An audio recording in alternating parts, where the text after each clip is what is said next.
Hi guys, today you're going to do a writing experiment. The directions read to answer the following questions in a thorough and well thought out response.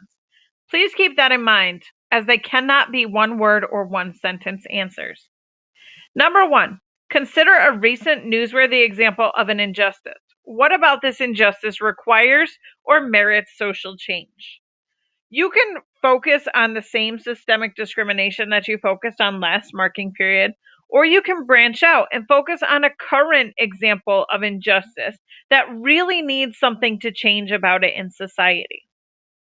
You are going to tell us in this number 1 response, what about it needs to be changed? Be specific and be thorough.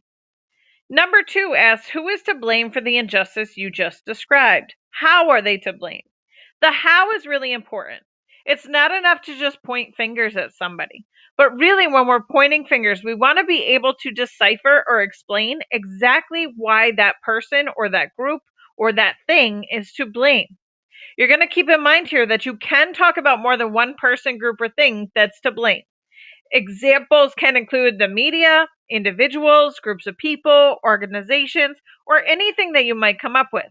But again, be sure that you're answering how are they to blame. Be specific in your answers.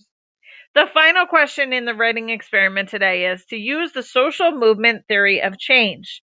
And you want to reflect on the different types of power and if there are any strengths, weaknesses in what others have done to combat your chosen injustice. When you click on this link right here, it's going to bring you to the social movement theory. Look at the 4 different types of power that are described on that website. You're going to look at if there's strengths or weaknesses in what others have done to combat your chosen injustice.